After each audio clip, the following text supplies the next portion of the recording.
if some of the most incredible health transformation tools are actually staring us right in the face, and they've been around for years, decades, or in some cases, even centuries, yet for some reason have largely been forgotten today. Welcome to Mind Body Peak Performance. I'm your host, Nick Urban, and today that is exactly what we are discussing. Our guest this week is Phil Micans. Phil has been dedicated to anti-aging, preventative, and regenerative medicine for more than 30 years. He helps spread the latest international lifespan information to the public by being editor to the Aging Matters magazine. Plus, he assists with many other publications and conferences. He also established the IAS Group, which is an organization dedicated to finding hard-to-obtain supplements and health products, some of which we discuss today. In this episode, you'll learn why so much of the world's health information is not indexed and easily accessible via PubMed. And worst of all, a lot of what we used to know has been forgotten. If you have interest in either aging, the visual system, the auditory system, or skin, this episode will be jam-packed with information. If you want to find the previous episode Phil and I recorded together, that will be at mindbodypeak.com/106. And then this one will be at mindbodypeak.com/123. That's where you'll find all the resources and things we discuss if you want to check them out for yourself. And speaking of, if you want to go ahead and grab yourself some of the peptide bioregulators, I would suggest going back to that previous show. And if you use the code URBAN in the Profound Health shop, that'll save you on your order. Okay, ladies and gentlemen, Phil Micans. Phil Micans, welcome back to Mind Body Peak Performance. Thanks, Nick. Great pleasure to be here again. Yeah, we recorded an episode together. I think it was number 106, and that was a big hit. We talked about peptide bioregulators. We will reference that again in this show. But there are a lot of things we've discussed, just you and I, offline when the cameras were not rolling, and a lot of really cool stuff that I'm going to guess most people have never heard of. And will you share how that is possible, that there's such cool things out there, such cool inventions and medical health interventions? And how can these work if no one's heard of them? Right. Well, the bottom line is some people have heard of them. Some countries have approved them.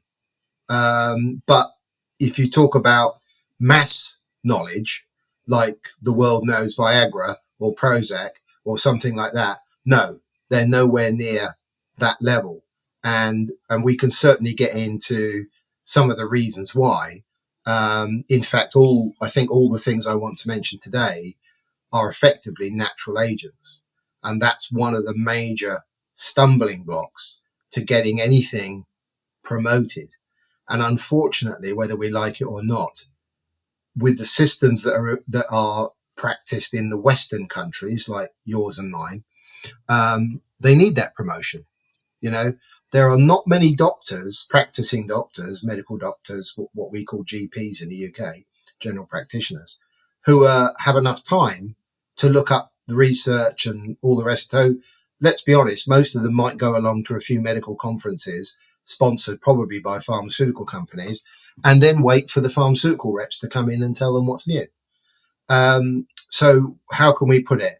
That makes the world rather tainted and rather slanted into one direction. Meanwhile, there can be the most wonderful research that's been done in different places, some of it being decades old, many decades old. And when you hear about what it works, how it works, and you'd be flabbergasted in some cases in the medical journals it's appeared in, right? Serious ones, or indeed the number of patients who've actually used it and it's been recorded. So on that basis, you'd think, oh, why aren't they using them? But there are all kinds of commercial pressures, which we can get into. Are there any in particular that you like to start out with? Sure, absolutely. From one perspective, I'm looking at this. They reckon that presently online, And I'm just talking medicine here. I'm not talking general health, general nutrition, or clinical and personal experiences, of which there'd be far, far more. But in the medical literature, it's estimated that today 50 million publications, 50 million articles are online. 1 million are added every year. Okay, that's the present level. But probably somewhere between 15 and 20% is online. The rest is in the libraries of the world. And of course, that can also mean it's different languages. It's not all going to be English, could be Chinese, could be Russian, who knows? Any number of languages. So if we start thinking about an individual or even a group of individuals who are going to go off and find this plethora of information, it soon becomes apparent that with trying to go through the libraries of the world, even trying to do what's online, and then having a knowledge of what might be 20 different languages or more is impossible. There's no group of individuals who can do it. So suddenly you can say, well, if we had AI and if it was able to go and read everything that's already been published and then come back to us so you type in your problem. So let's say you type in prostate cancer, just as an example. If AI could go away and read all that massive literature and come back and say, well, I found this, this, and this that could best suit your needs, suddenly you could have the most amazing focus. And to use a line that I'm rather proud of, because I'm writing an article on this, it's imagine if we did that, we'd actually learn what we've already discovered. Okay. And that I think is a big problem, because it's fantastic that new research is going on and looking for things. But on several occasions in my life, I've heard, researchers, quite well-known people actually, say we're looking for this and we're looking for that. And I'll say, oh, it's already been done. Haven't you seen this? Haven't you seen that? And they're always a bit gobsmacked. There is one example I can give here, which is a bit, because what today is about either saying wow or being shocked. A man I have great respect for, Dr. Jonathan Wright. He runs a clinic in Tacoma in Washington. Very big clinic, has lots of people underneath him. He actually found a combination of things, which I'll also come to separately, that reversed macular degeneration in people's eyes. And it's a combination of basically minerals and melatonin as well. At one point, and I'm going back quite a few years here, probably even a decade, maybe more now, he actually advertised, I will, come to my clinic and I will reverse your wet or dry, and I'll get into why that's important, macular degeneration, or I'll give you your money back. Now, that's not a phrase you hear a lot in doctors' offices and clinics, is it? And you can imagine the interest, but the FDA prevented it. They went to him and they said, you can't do this. You cannot give a money back guarantee. And he said, why? And they told him it was unfair to the doctors who couldn't. So I'm not making this up, folks. So can you imagine any other industry where something like that could take place? And they say, this is your health. This is not getting quite the right tire on your car, right? Well, I really wanted the Michelin. They only gave me the Dunlop. Oh, this is not quite like that, is it? I would say it's a bit more important. Yeah, when I was writing a simple article on like the basics of peptide bioregulators, I read 2 books on it. I looked through PubMed. I looked through other sites that had like, research, and a lot of it was in Russian. Then I discovered there was like, an argument over whether or not they translated the dosages properly when they were translating the language. And there's like so many different areas where someone who doesn't understand all of the nuances of it, like pretty much everyone out there, because there's so much and it's not all in native language and the information's scattered, it's so difficult to get like a simple, concise answer. So this is somewhere that AI could really help, and there wouldn't be as much stuff lost in translation, and it would all be in one central place rather than 100 different areas around the internet. And as you correctly say, there are nuances within languages that don't translate well into our native languages. And just from an English perspective, trying to teach a foreigner the difference between could, would, should. For example, the word nootropics, which I think a lot of people are aware of, which generally speaking means towards the mind, if you like direct translations. But my good friend Marius Krasis, who's a doctor and has written various books, including perhaps one of the peptide books that you read, he was saying it's like saying the wood, the tree and the woods at the same time. So it's very difficult to translate into English, but obviously makes sense in Greek. Yeah. And to learn more about our episode on peptide bioregulators, how those work, what makes them so special, you can check out the show notes at mindbodypeak.com/106, which was the number of the episode. There was a lot there, a lot of questions, and a lot of promise behind those. Can you give a quick summary of what peptide bioregulators are? Indeed, Nick. And I would say this is one of the wow factors.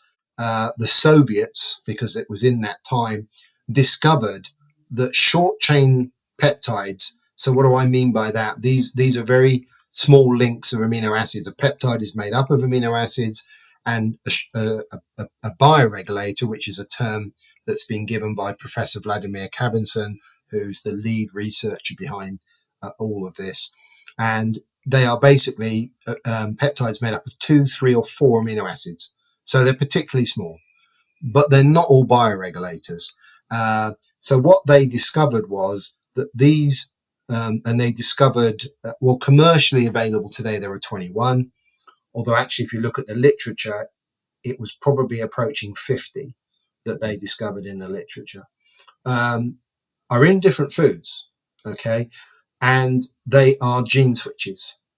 So if you stop and think about that for a moment, it's a hidden message within food. Everybody knows you are what you eat. Everybody knows that expression.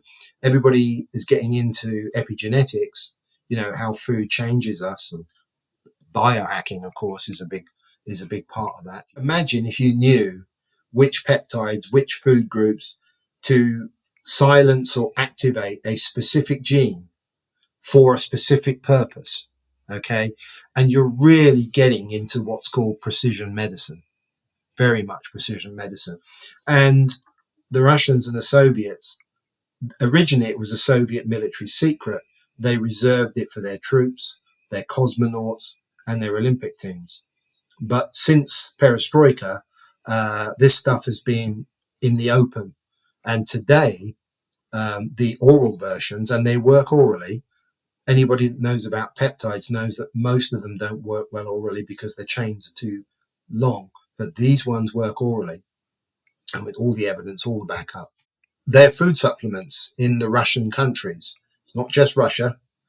It is Ukraine and Kazakhstan and Georgia and Azerbaijan and other countries in that region. So they're sold as food supplements.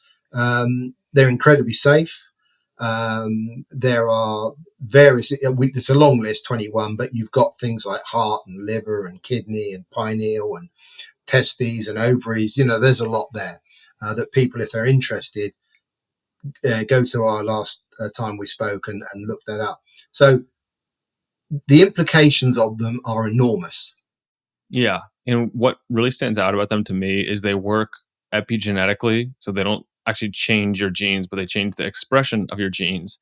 They're also very safe. They're orally bioavailable, and they're naturally contained in small quantities within food. So it's like we're already consuming these, but like not enough to have the full therapeutic benefit that you want if you're, say, targeting your liver or your heart or your kidneys or your reproductive system. That's absolutely right. And the incredible thing that most people can't get their heads around, and I don't think actually the science has been completely resolved on this, is the word bioregulator. Because what the same peptide can do with that specific gene is activate it or silence it. So, for example, let's take the thyroid gland in the neck. A lot of people, they have a weak thyroid. They're not producing enough thyroid hormones. I'll talk about adults, and they're hypothyroid. They're too little. If you take the thyroid peptide, it will actually, through the gene, encourage the thyroid. You do need the thyroid, of course. Persons who've had it removed don't work, right? Don't do nothing. But let's say you have got the thyroid. it will activate them to make more thyroid hormones. So this is really fundamental.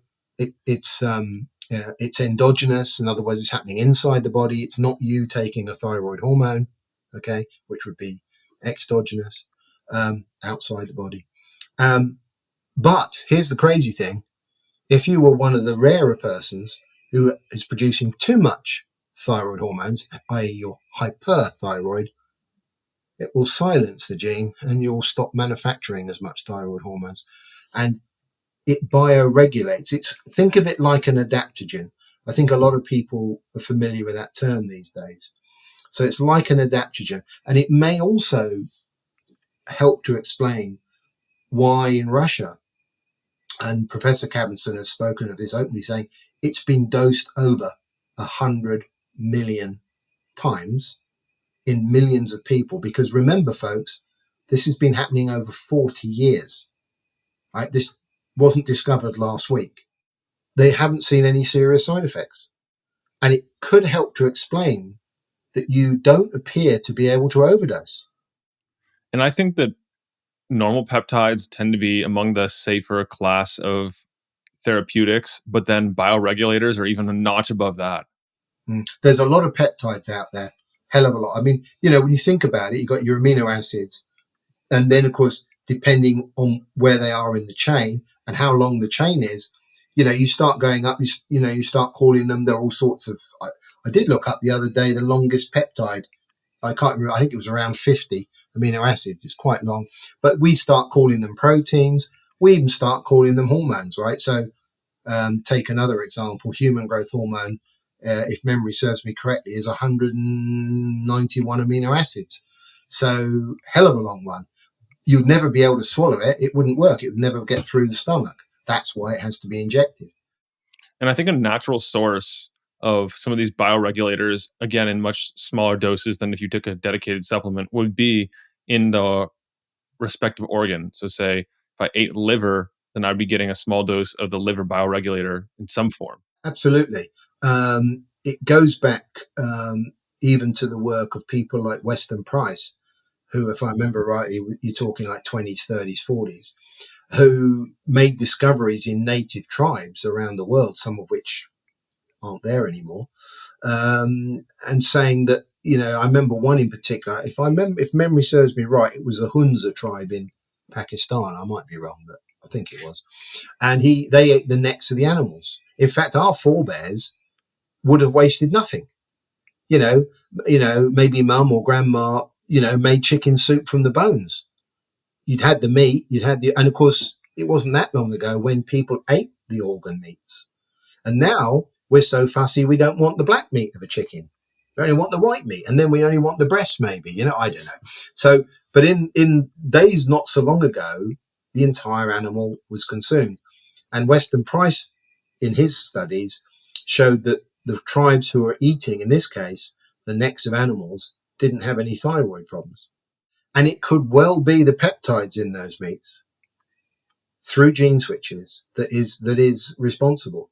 You know, just as a side note, one of the most respected thyroid medications is what's called desiccated thyroid, which comes from a pig. So when you consume a pig, porcine, to give it the right name, thyroid, you're getting a cross-reference of those. You might be getting the right balance. And I always thought that when I heard patients say, "Oh, I'm doing so much better now that I'm using these natural thyroids," I always thought that was the only reason. And a few years ago, I discovered that the porcine thyroid is bioidentical to human. That doesn't happen very often in the animal world, but it is. So there's a double whammy, so that really explains it. But I think now with this new information, the world's moved on the next step, which is in understanding the foods, the peptides, and the genes.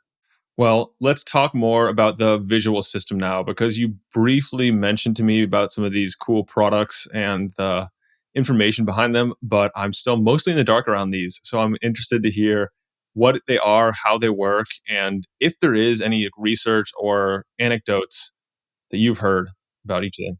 So I guess stick to the visual. I've got two visuals to talk about today. I'll mention the one first that I've already alluded to, which is for macular degeneration.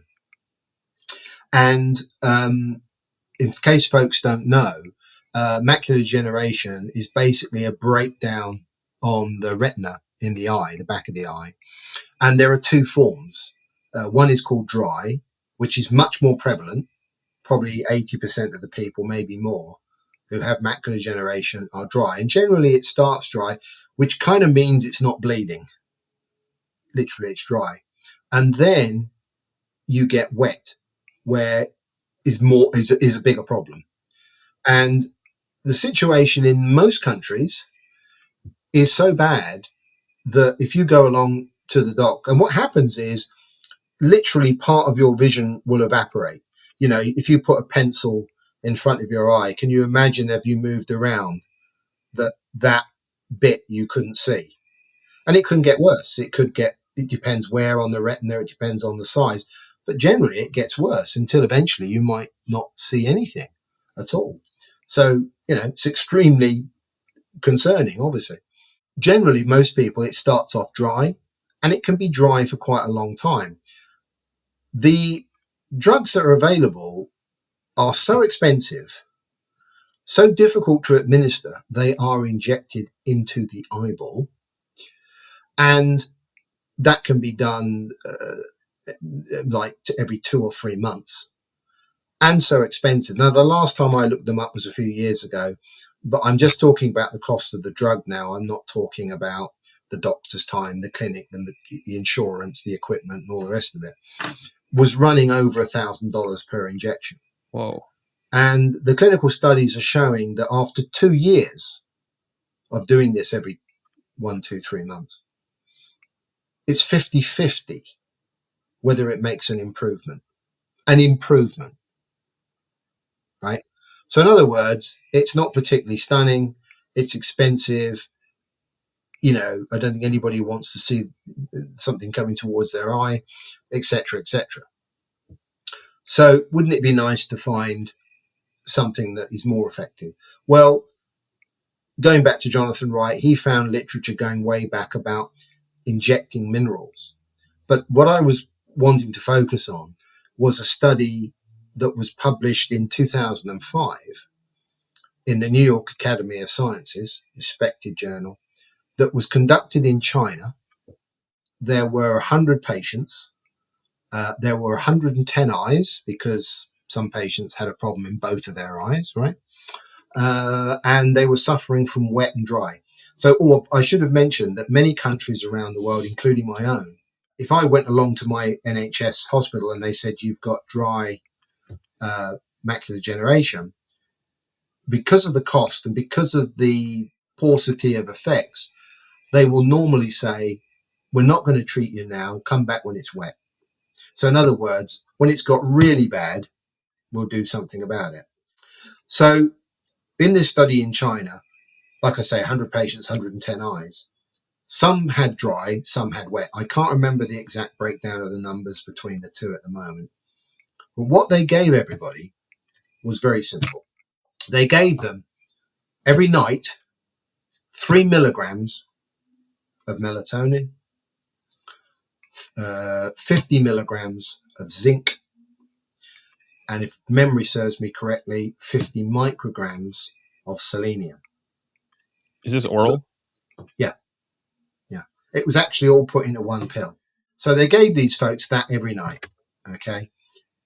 Nothing else. Didn't do anything else. What they found was, and what they took were called fundus pictures, which is kind of pictures from the back of the eye. Within 3 months, there were already significant improvements in both wet and dry. And there are countless in the article. You'll see countless before, during, after. Okay. They did it for 6 months. At the end of 6 months, 90% of the people no longer had wet or dry macular degeneration. The other 10% had made improvements, but perhaps hadn't eradicated it. What side effects were there? All dreadful side effects. People had better sleep, more energy, and felt less depressed. And we did a cost analysis on it at the time. Bear in mind, it's going back a while now, back to around 2005, 2007. I think we were aware of this. And we were working out that if you'd have had standard treatment, the cost of the therapy would be running at sort of anywhere between $15,000, $20,000, $25,000. Okay. And we worked out that the cost of this treatment, making some allowances for the health professional's time to, check on you and what have you, but you hardly need to be monitored. You still go home. Could be running as much as $100 a year. And so I put that down as one of the wow factors. Would you stick with that long term after the 6 months, or would you do it and then stop? I see no reason not to. In fact, there is a strong argument for us older people, because if we start now talking about anti-aging, or shall we call it preventative medicine, I'm a strong advocate for melatonin, and I see no reason why. And I think there are many other minerals that people are deep in. Magnesium, for example, is a big problem. So yeah, good stuff. Selenium, good stuff. Melatonin's not it's very misunderstood. There are some people who experience like a paradoxical melatonin effect where after like 3 or 5 hours, they wake up like wide awake, and it's like it doesn't work the way it does for most people. Perhaps I wonder if like it would work as well for them. And I don't know if liposomal melatonin or extended release melatonin would work better for them. You've hit the nail right on the head. This is where we get into what used to be called chronogeriatrics, which is the timing of things. And again, coming back to my favorite doctor, Jonathan Wright, he always says, if things are going wrong and we're not copying nature, we're either using the wrong molecule, the wrong dose, or the wrong timing. And of all the things today in the world of preventative anti-aging medicine, timing is probably the least well known and the least well addressed. One example, we are not fans of pellets, hormone pellets. If a man has a testosterone pellet inserted into his backside, you think, oh, this is so convenient. I only have to go in every 3 months and the doctor puts another one in and blah, blah, blah. But imagine the release of that testosterone. We don't have AI nano-driven pellets. We might do one day, but we don't at the moment. So what you end up getting is this constant release of melatonin into your system. That's not natural. If you did a chart of time and the amount of testosterone in blood, time on this axis and testosterone, you'd see it be quite big in the morning, a big pulsate release, and maybe a few smaller pulsate releases as the day goes on. And if we do some exercise, it would, it would have another one. But it's not doing that, right? So you've got to ask yourself, what does that do? What damage can occur? So coming back to melatonin, one of the great things that Walter and his team did was they looked at the natural pulsate release of melatonin. Now, melatonin is very unique because it's not in us in daylight, but it comes out in us when we go into darkness, which does mean if you go to the cinema at 2:00 in the afternoon, or you get on that flight and they pull down the shades and it's still 2:00 in the afternoon, but suddenly you feel tired. It's the reaction of melatonin, because what's it there for? It's there to tell the body it's nighttime, you should be sleeping. And the reason for that is it sends signal. Walter once described the pineal gland to me, which is the primary source of melatonin. He once said to me, consider it the conductor of the endocrine system. If you have a conductor of an orchestra, what happens? You make music. But if you have an orchestra without a conductor, what happens? It makes noise. So melatonin, by dissipating during daylight, is a signal to the hormones. And that's why most big hormones, are in the morning. Your growth hormone, your testosterone, because it's an impetus to get up and get on with the day, right? And that is a result of melatonin leaving the blood. There are many other aspects to melatonin. So if your circadian rhythms are correct, your day-night cycle, right? Once you've got that correct, your hormonal cyclicity will be correct. And when your hormonal cyclicity is correct, your immune system will be strong. So all these things go hand in glove. But what Walter and his team realized is the natural night peak of melatonin is between 1 a.m. and 3 a.m. That's probably why they're the most important hours to be asleep, right? A lot of REM activity takes place at the same time, rapid eye movement. So some of the melatonins on the market, they are time release, but how? Do you want a long, slow release that may still be with you at 6 a.m. in the morning? Or do you want the sublingual tablet, which is going to go and be out of you in half an hour? Neither may not be, unless you're going to get up at 1 o'clock in the morning and suck on that sublingual and then go back. It's cost and convenience. Walter's MZS, what it did, or what it does, I should say, is he says you must take it between 9 o'clock and 11 o'clock at night. Okay. You do not have to go to bed. It is not necessary to go to bed. A lot of people say, but light entering the eye destroys melatonin. That's true. That's absolutely true. But it only destroys endogenously produced, in other words, naturally produced melatonin. If you've just thrown a tablet into your stomach, it will not stop that at all. Okay. So by taking MZS between 9 p.m. and 11 p.m., you are putting that melatonin into your blood between 1 a.m. and 3 a.m. So you're absolutely right. Timing can also be a very important factor.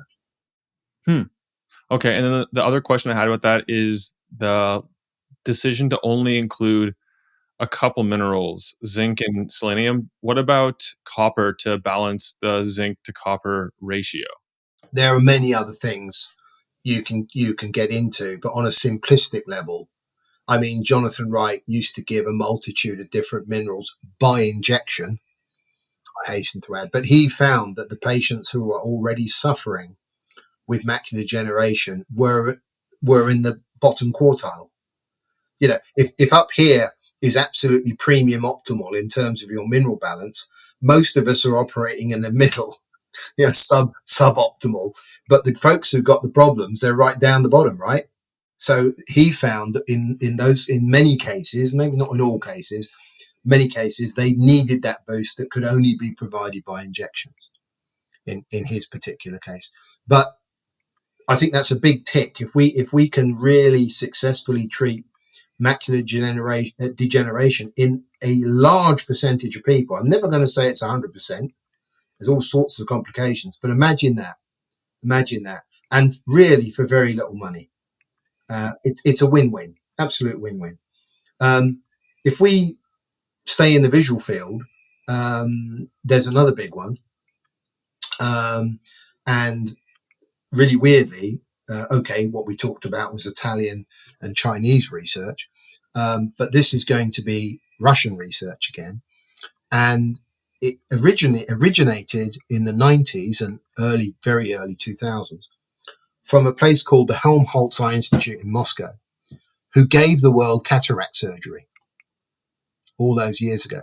And they, back then, again, 90s, looked at the way the world is, population is going, lots more older people, because cataract, or to be specific, senile cataract, is predominantly a problem of people in their 50s and up. Right? There are different kinds of cataract. You can get cataract by an accident in the eye, but but senile cataract, the most prevalent one, is generally associated with age. They realized back in the 90s that with the world getting older, as we all know, although cataract surgery is very effective and also is the safest form of surgery known, because you know how many cataract surgeries take place every day around the world. However, in 2% of cases, there are complications. And you don't want to be one of those 2%, do you? No. Okay. But surgery, the very nature of it, it has an inherent risk, obviously. So, but the Russians said, okay, that aside, we're not going to have enough trained surgeons by, 2050 or whatever to deal with the numbers of people. So they were given the job to go and find something that would help. And the bottom line was they found that another dipeptide, two amino acids, called Carnosine, seems to be a natural protectant within the eye. Specifically, it is an anti-glycation agent. A lot of people think it's a antioxidant or a free radical scavenger. Maybe, but we think its predominant protective role is anti-glycation, which is to prevent protein, sugars, and oxygen from cross-linking, which impairs the proteins. So what happens, you imagine the lens is in the middle of your eye and it's surrounded by this liquid, which is called the aqueous humor. So the light comes through the eye, hits the lens, and then the lens changes its shape by the muscles, a bit like a telescope, right? You change the lens to look in the distance. Well, it happens in the eye, same thing. And then, of course, it puts the light onto the retina for you, and then from there to the brain. But with glycation, the crystallins within the lens, they become impaired and they become clouded, and they can go from white to yellow to even brown. So the main product, the original product, was called Can-C, which I always think is quite a good name. And it's 2 drops twice a day, and gets in there. And the human clinical studies, and there's been 3 to date, not huge, I admit. The biggest one was 48 people, but have shown that if used over 5 to 6 months, 89% of the people will improve their eyesight. And there have been cases where there have been a complete eradication of cataract. There's a bit more to Can-C, but I don't like to go down this road because I can't point you to any hard clinical evidence, but I can tell you about doctors who use it and have given statements to this effect, and of course patients. But it can lower intraocular pressure of the eye, not big time, but it can. And we think we know why. So what happens is these glycated proteins, they exist in other parts of the eye. There are 2 places of significance. One is called the Schlemm canal. And it's literally the valve that kind of puts things back into the bloodstream. The theory is that these glycated proteins can also block the Schlemm canal. Think of it as a clogged drain or a part clogged drain. So what? Who cares? Big deal. Well, that can lead to the pressure of the eye building up because the wastes are not being removed properly. Could be part of glaucoma. Imagine now we've seen patients who have reduced that pressure, and it's theorized that the action of carnosine in helping to break up and prevent glycated proteins from occurring in the first place will actually unclog the drain. More dramatically than that are people who suffer with dry eyes. Now, dry eyes is literally where the tears, because they're on, we think, well, I'm not crying. What are you talking tears? They're happening all the time. The eye's putting a fluid on itself all the time. Otherwise, every time you blinked, you go, ow, ow, ow. And that is, in extreme cases, what happens to people with very bad dry eyes. Well, you've got lacrimal ducts. We think the same thing's happening. They get blocked by these glycated proteins. So when they're reduced and removed, more fluid comes back on the eye. Now, there are 2 lubricants in Can-C in order to aid the comfort of the product, okay? And originally, when I heard this many years ago, people coming back to me and saying, wow, it's really good for dry eyes, isn't it? And I go, well, yeah, it's got lubricants in, isn't it? I mean, there's 1,000 products on the market with lubricants in. And then they go, no, I don't use it anymore. What? No, I've used it for 6 months. I don't have dry eyes anymore. I don't use it anymore.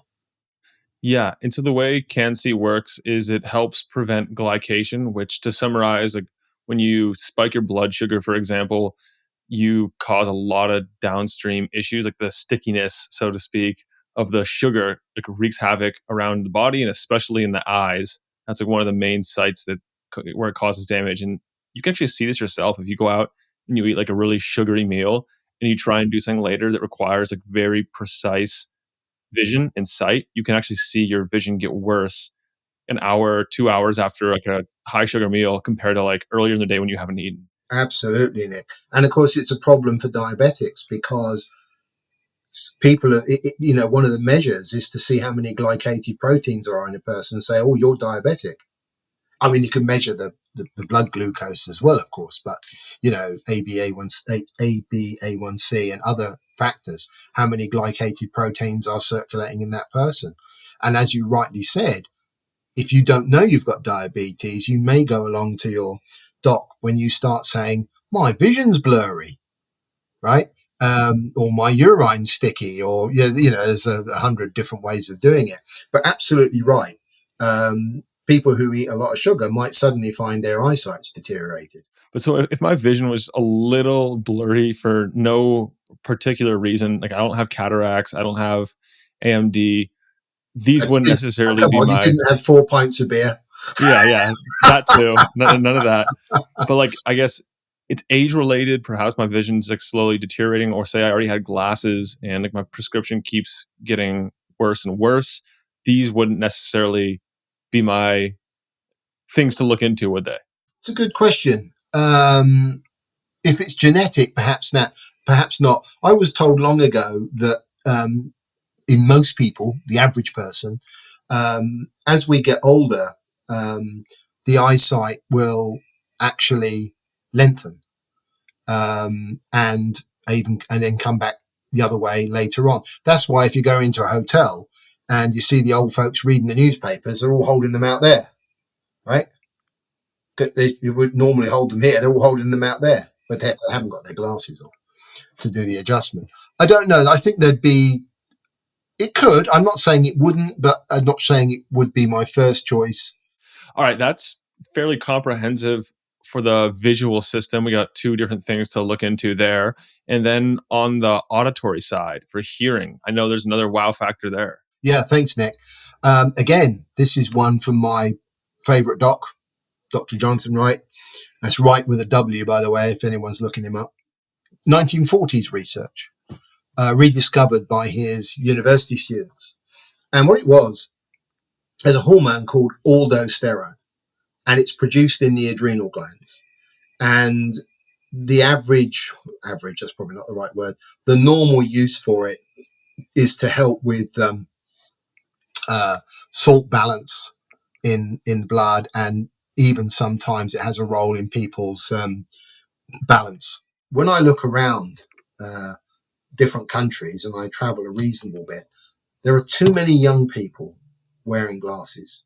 It's got to be a nutritional thing, I think, amongst other things possibly, but there's something going on there that I think needs addressing. So I was going to say, the high streets in our countries are full of shops that are selling glasses and hearing aids. It's treating a symptom. It's not getting to the cause. So what did Jonathan Wright and his team discover?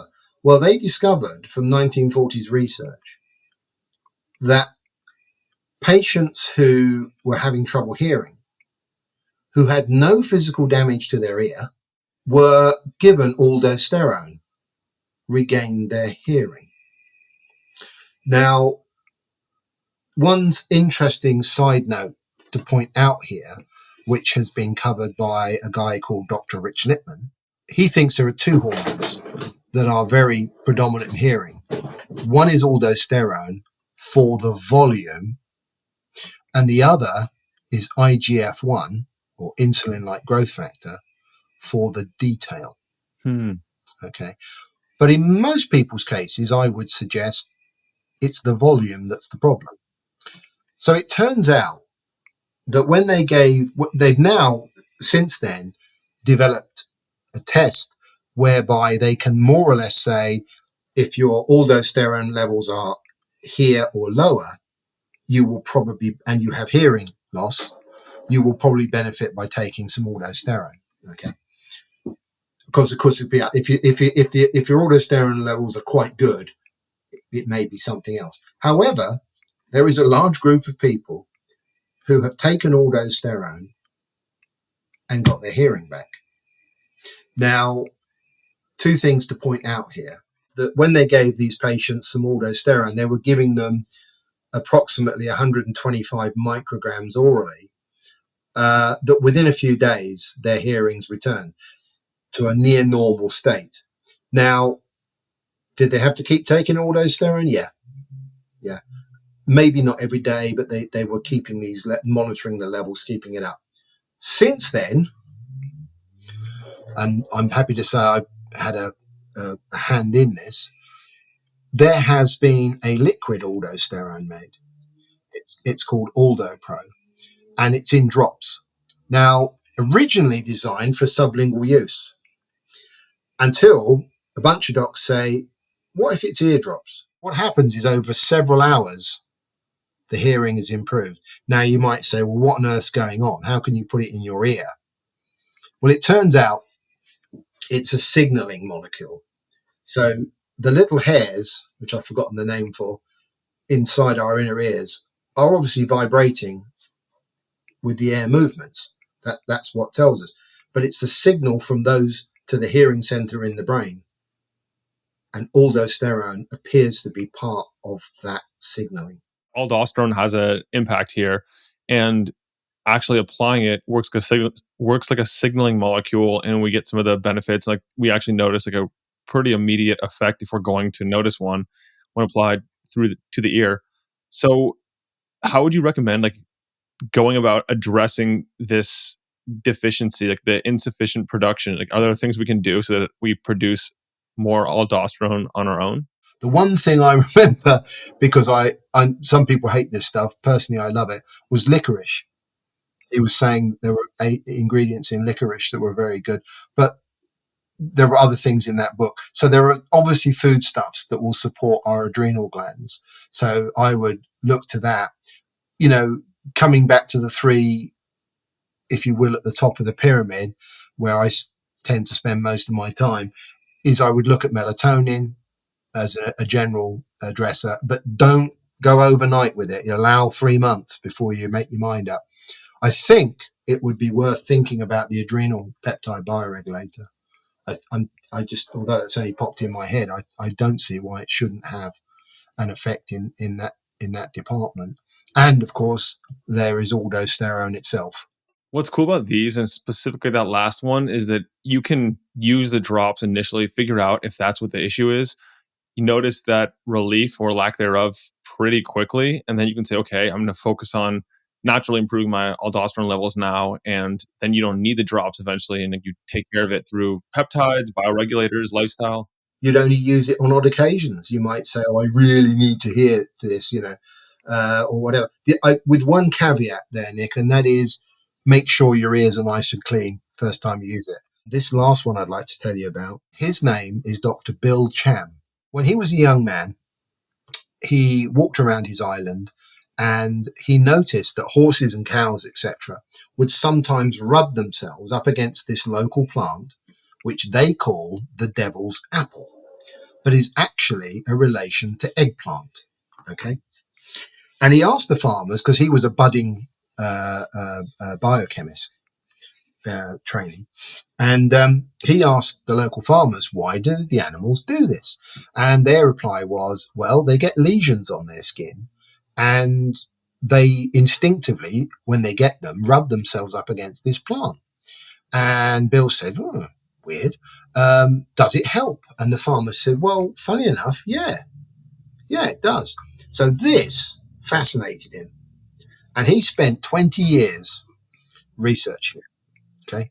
And what he discovered an ingredient within this plant called Celestine.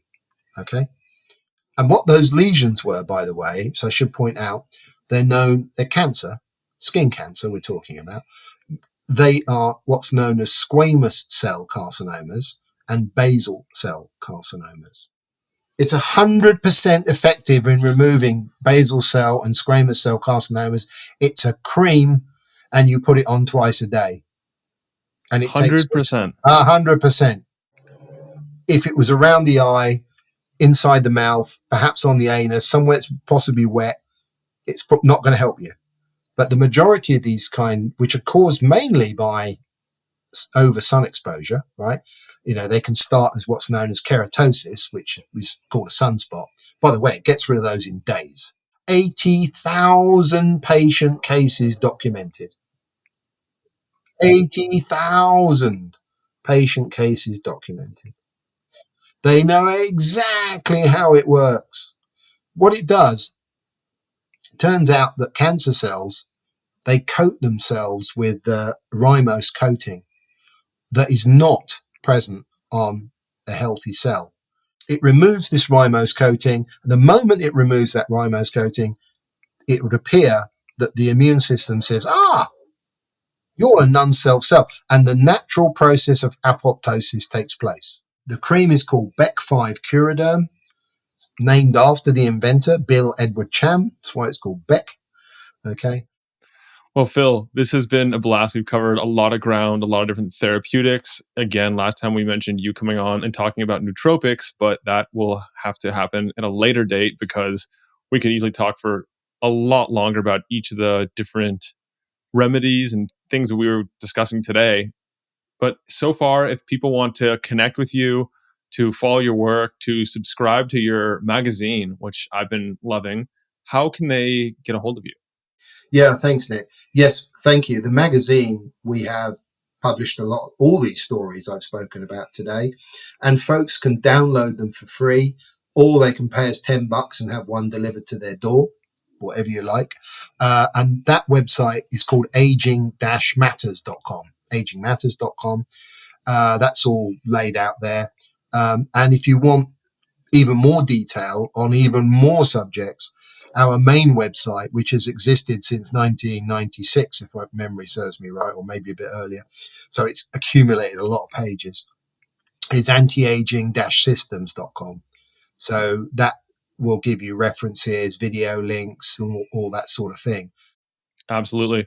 Phil, a couple more rapid fire questions for you before we part ways today. First of all, what unusual substance or nootropic or vitamin or supplement or whatever have you used today or recently? I'm not going to mention its name just at the moment, but I am just about to start experimenting with a supplement that increases stem cell activity. I'm pretty focused on the work of Bill Falloon, who's the owner of the Life Extension Foundation. And Bill is a terrific guy, and he has a couple of organizations other than Life Extension. He has the Age Reversal Network, which is well worth, if you want to really be serious, and this is going to be the lead story in our next magazine. He's got this idea, which he calls the stair-step approach to biological age control. And each step is a biochemical pathway. So we've got things like mTOR, autophagy, AMPK, senescence. I'm sure some of these terms are familiar to your listeners. And then how do you address that? So I find that quite fascinating, that perhaps the most powerful thing we have, perhaps, for age control, it's got to be multifactorial. I think everyone would agree on that. Is what are you doing here? I mean, everyone knows about NAD at the moment, right? It's been a big thing because of David Sinclair. So you can ask yourself, here are 7 steps. What am I doing here? What am I doing here? What am I doing here? What am I doing here? What am I doing here? So that, to me, at the moment, is very interesting. I guess on another related note, if someone's interested in discovering some of these wow factors, obviously different wow factors, because you've now shared and spilled the beans on these ones, what's your system there? How did you go about finding these? Well, really old fashioned, if I'm perfectly honest with you. There's only a few of us. There's only a handful of us that actually do the R&D. It's mainly connections. Imagine after 30 years, I have got to know a lot of people. Not all of them are with us anymore, unfortunately. I always lose, the old saying, standing on the shoulders of giants, is very true. So it's talking and knowing some really interesting people. and meeting with them and sharing with them. That's a lot of it. And I read the books, a few behind me. I'm still a bit old fashioned like that. Of course, I watch videos online, and people, as you network, they tend to send you things. But a lot of my interests are very esoteric. Well, Phil, that's a good note to end on. Are there any other parting words or thoughts you'd like to leave listeners with today? Oh gosh, you're testing me today, aren't you? Yeah, be happy. And one thing I've found as I got older is don't worry. Well, Phil, it's been a pleasure hosting you again for round 2 today, and I am definitely looking forward to a follow-up show with you. But thanks for spending the time today and sharing these different breakthroughs with us. You're welcome, Nick. Always a pleasure. Look forward to the next one. Until next time, I'm Nick Urban here with Phil Micans, signing out from mindbodypeak.com. Have a great week and be an outlier. I hope that this has been helpful for you. If you enjoyed it, subscribe and hit the thumbs up. I love knowing who's in the 1% committed to reaching their full potential. Comment 1% below so that I know who you are. For all the resources and links, meet me on my website at mindbodypeak.com. I appreciate you and look forward to connecting with you. As a reminder, the information depicted in this video is for information purposes only. Please consult your primary healthcare professional before making any lifestyle changes.